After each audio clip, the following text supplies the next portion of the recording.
हमारे घर में जो हो रहा है उसके बारे में मैंने पंडित जी से बात की। क्या कहा पंडित जी ने अम्मा जी? उनका कहना है हमारे घर में सर्प दोष है। दादी जी, पंडित जी ने कोई उपाय बताया? उपाय मैं अपने साथ लेकर आई हूँ। अंदर आ जाओ।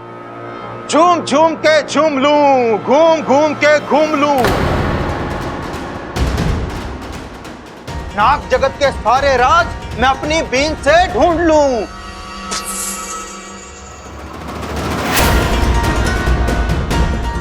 ये है बलदेव, बहुत पहुंचे हुए सपेरे हैं। इनका कहना है कि हमारे घर में जो सर्प दोष चल रहा है उसको वो नष्ट कर देगी।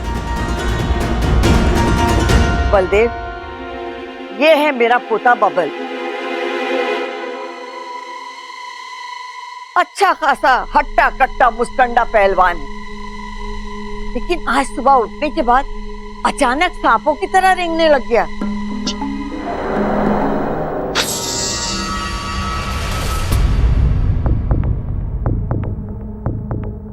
ये ना घूमी थी, कहीं से पता तो नहीं चल गया कि बबल जी? भोलेनाथ का बंदा हूं मैं, दिखती नहीं है पर तीसरी आंख है माथे पर। मुझसे बचना मुश्किल ही नहीं, नामुमकिन है। कौशल्या देवी, मेरी नजर कहती है कि घर में सर्प दोष है। उसको मिटाने के लिए पूजा करनी होगी। आपको जो करना है करिए, बस मेरे बबल को ठीक कर दीजिए। पूजा की शुरुआत बीन से होगी।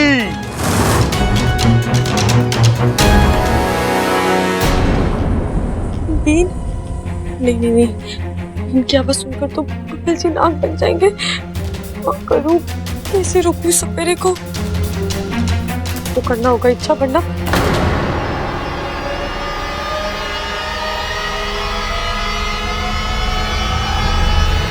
रुक जाइए। माफ कीजिए, लेकिन आप हमारे मेहमान हैं। आप अभी अभी आए हैं, ना पानी लिया है ना चाय नाश्ता, सीधे काम पर लग गए। ये भी कोई बात हुई? पूजा शुरू होगी, पता नहीं कितना वक्त लगेगा। भूखे पेट तो शिव जी भी प्रसन्न नहीं होंगे, इसलिए आप पहले थोड़ा खा लीजिए, फिर पूजा शुरू कीजिए। तू जाके चाय बना, और जब तक हम यहाँ पूजा शुरू करते हैं, जैसी चाय आ जाएगी थोड़ी देर के लिए रुक जाएंगे। नहीं नहीं दादी, पूजा बीच में रोकना ठीक नहीं होता, उसे अपशगुन माना जाता है ना बलदेव जी? कन्या सही कह रही है कौशल्या जी। बब्बल जी, आप मेरे साथ चलिए ना। मैं किचन में आके क्या करूंगा, तुम जाओ।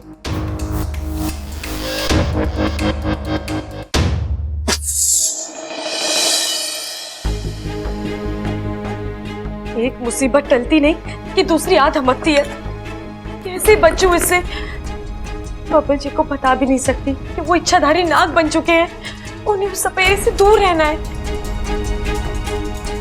सपेरे को बीन बजाने से रोकना होगा, हर हाल में रोकना होगा, वरना सबको पता चल जाएगा कि झूम झूम के झूम लूं, घूम घूम के घूम लूं, नाग जगत के सारे राज मैं अपनी बीन से ढूंढ लूं। बलदेव जी, बलदेव जी, बलदेव जी, आप इतना झूम झूम कर राज ढूंढते हो, आपको चक्कर नहीं आते के? नहीं बच्चा। कोई बात ना बलदेव जी, अच्छे बुरे दिन सबके आते रहते हैं। अगर आपके पास कच्चा ना है ना तो हम दिलवा देंगे। बस एक बार बबल ठीक हो जाए अपना। अरे कच्चा नहीं बच्चा। अच्छा, आपने अच्छा कहा।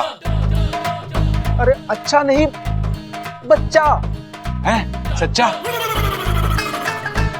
अरे हाँ हाँ, सच्चा तो मैं हूं ही, और हमारे घर में सभी सच्चे हैं, किसी के मन में भी कोई खोट ना है। अरे खोट तेरे सुनने में है बच्चे। अरे कच्चे? अरे कच्चे नहीं बच्चे नहीं, छोरे। बलदेव, तुम इनकी बातों पे ध्यान मत दो, तुम अपनी बात पूरी करो। हाँ, तो मैं कह रहा था, मैं जैसे ही इस घर में दाखिल हुआ, मुझे एक जानी पहचानी गंध महसूस हुई, और वो गंध मैं अभी भी महसूस कर सकता हूँ। बलदेव जी, छोले भटूरे पसंद है आपको? हाँ बच्चा, तुम्हें कैसे पता? हाँ, वो क्या है ना, इंसान को जो चीज पसंद होती है उसकी गंध ना वो बहुत जल्दी महसूस कर लेता है। ब्रेकफास्ट में आज क्या बना था?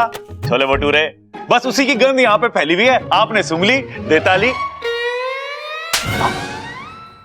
ये खुशबू छोले भटूरे की नहीं, ये खुशबू सांप की है।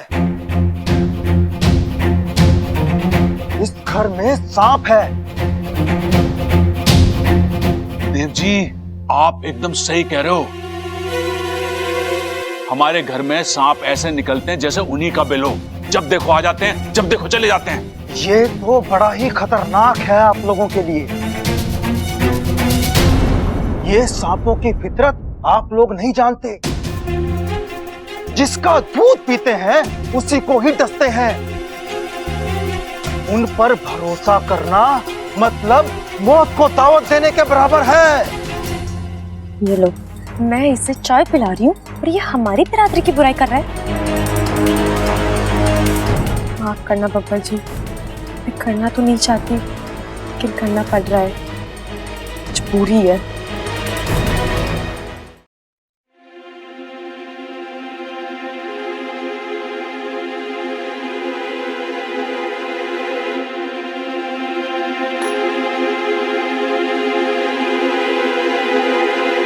अरे इच्छा, संभाल कर क्या कर रही हो? सॉरी सॉरी बब्बल जी, वो गलती से। आप जल्दी से शर्ट बदल दीजिए, मैं इसे धो देती हूँ, वरना चाय का दाग रह जाएगा। चलिए जल्दी आना। बलदेव, तुम पहले अपनी चाय पूरी करो और फिर पूजा शुरू करो। अच्छा, तुम भी ना वाकई में अजीब हो। हम्म, हूँ क्या हूँ? जरा बताओगी तुम्हें बीच बीच में क्या हो जाता है? पूरा वक्त तुम ठीक होती हो, फिर अचानक छोड़िए ना बब्बल जी, ऐसी गलतियां तो हर किसी से होती है। नहीं नहीं नहीं नहीं, ऐसी गलतियां हर किसी से नहीं होती है। गलतियों के मामले में तुम अनोखी हो, बल्कि तुम्हारी गलतियां तो। बब्बर जी, इंसानों में कहावत है ना, जो होता है अच्छे के लिए होता है। ये लो, एक और गलती। तुम्हें क्या कहती रहती हो? इंसानों में ऐसा होता है, वैसा होता है, मतलब क्या तुम्हारा? तुम इंसान नहीं हो। बब्बर जी, आप भी ना कहावत पर ध्यान दीजिए, बाकी बातें छोड़ दीजिए। अच्छा, तो फिर ये बताओ, चाय गिराने से ऐसा क्या अच्छा हुआ जो? बब्बर जी, मुझे एक मौका मिल गया आपको मेरा एक मनपसंद गाना सुनाने का। अच्छा, कौन सा गाना? सुनाओ ना। ऐसे नहीं बब्बर जी, एक मिनट। मैंने आपके लिए बहुत अच्छा गाना पसंद करके रखा है, लीजिए आप इसे पहन लीजिए।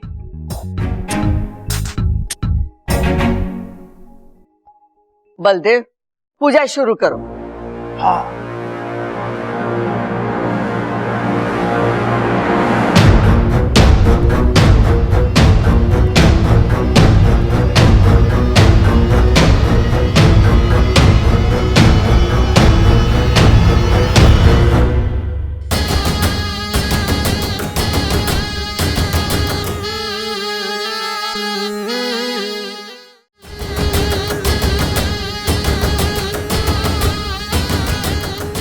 इनकी आवाज सुनकर कुछ अलग सा लग रहा है। नाचने का मन तो कर रहा है, लेकिन बस इंसानों की तरह पैर थिरक रहे हैं। हमेशा की तरह जमीन पर लेटकर अंगड़ाइयां लेने का मन नहीं कर रहा।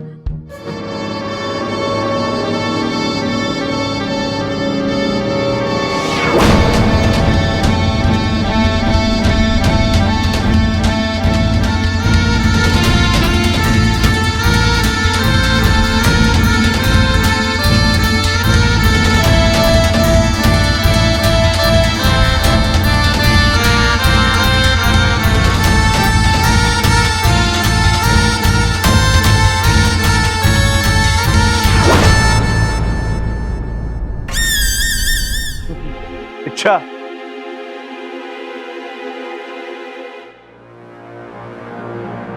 लगता है पूजा का पहला पड़ाव खत्म हो गया है। बलदेव जी, पानी तो ना चाहिए?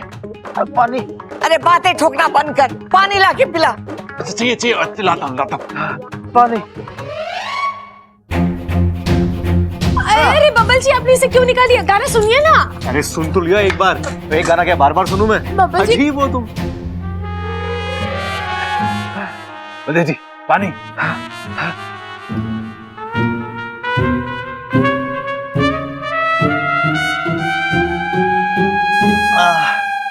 बलदेव, अब कैसी है तबीयत?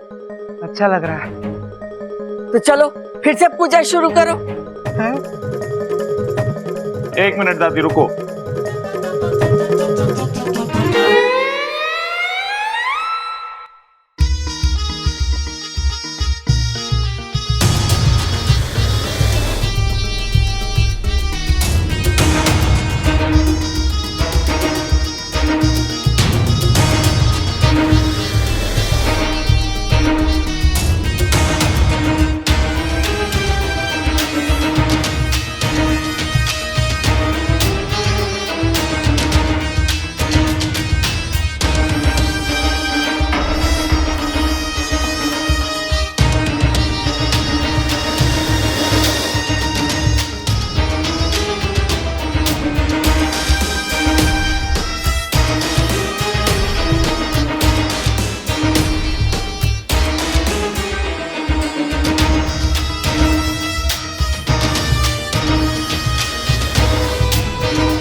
बीन की आवाज?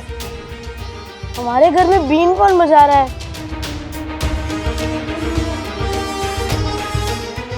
रुक जाइए।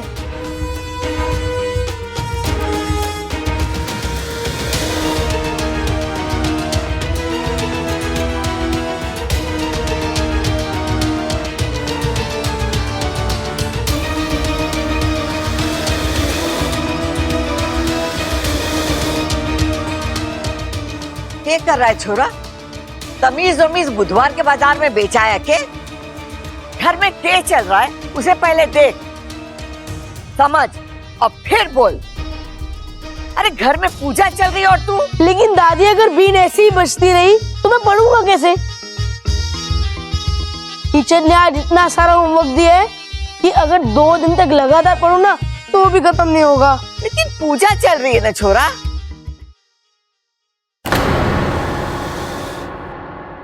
कौशल्या जी, बच्चे को अगर पढ़ना है तो पढ़ने दीजिए। वैसे भी पूजा का पहला पड़ाव खत्म हो चुका है।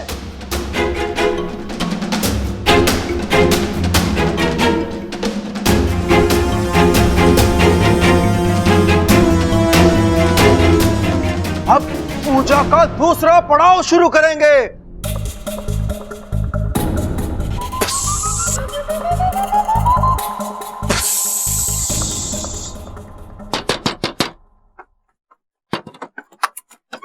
दिया। अच्छा तुम ठीक हो ना? मैं तो ठीक हूँ, लेकिन हुआ क्या है?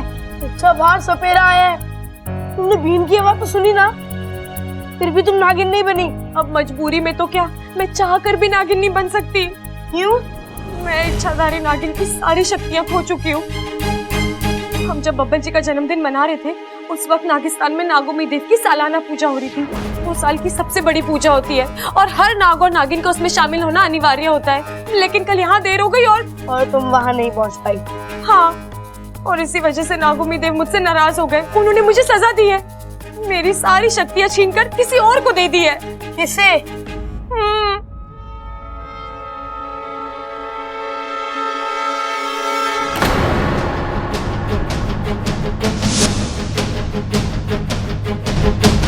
ओम सदा नागाय तनोशेषा प्रचोदयात्। ओम सदा नागाय तनोशेषा प्रचोदयात्। ओम सदा नागाय तनोशेषा प्रचोदयात्। ओम सदा नागाय तनोशेषा प्रचोदयात्। ओम सदा नागाय तनोशेषा प्रचोदयात्। चलो, पूजा का दूसरा पड़ाव भी खत्म हुआ। मैंने मंत्र उच्चारण करके पूरे घर को सुरक्षित कर दिया है। अब मैं आपके हाथ पर यह सुरक्षा कवच बांध देता हूं। जो आपकी रक्षा सांपों और सर्पदोष से करेगा।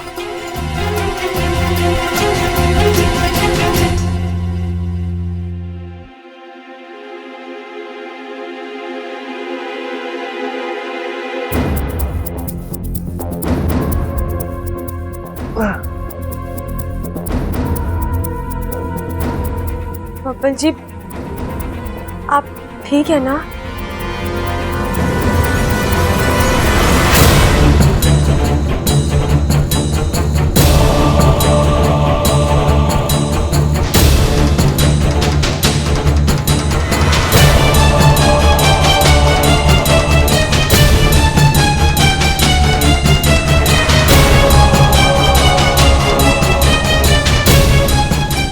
अच्छा, मुझे फिर से कुछ अजीब सा महसूस हो रहा है।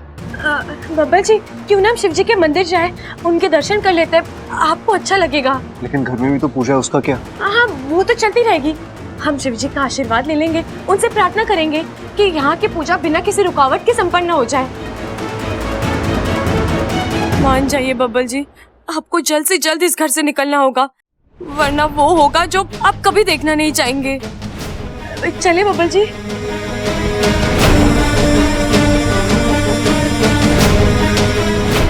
सपेरा जी, मेरे भी हाथ में बांध दीजिए।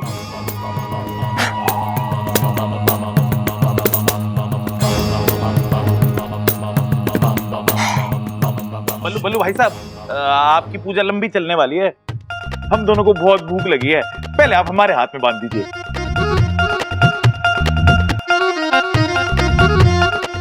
बस मैं कर लूंगा।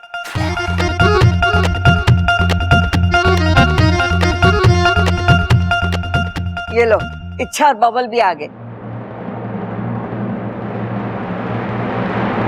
इनके हाथ पे भी रक्षा कवच बांध दीजिए। इन्होंने बब्बल जी के हाथ पर रक्षा कवच बांध दिया तो ये तुरंत जान जाएंगे कि बब्बल जी इच्छाधारी नाग है, और फिर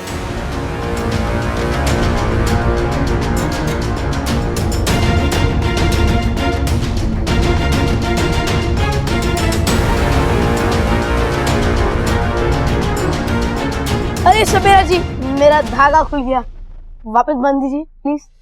लाइए, बब्बल जी के हाथ पर मैं बांध देती हूँ। दादी, मैं और बब्बल जी शिव जी के मंदिर जा रहे हैं उनका आशीर्वाद लेने। चली जाना, लेकिन पहले पूजा तो खत्म होने दे। अब नहीं दादी, आप समझी नहीं। अब मेरा मतलब है, मैंने कहीं पढ़ा था कि अगर किसी के घर में सर्पदोष होता है तो सबसे पहले शिव जी की पूजा की जाती है, फिर सर्पदोष की पूजा होती है। मतलब शिव जी सर्पों के भगवान है, सर्प उनके गले में विराजमान है। हमें उनका आशीर्वाद हो तो सर्पदोष का निवारण जल्दी हो जाएगा।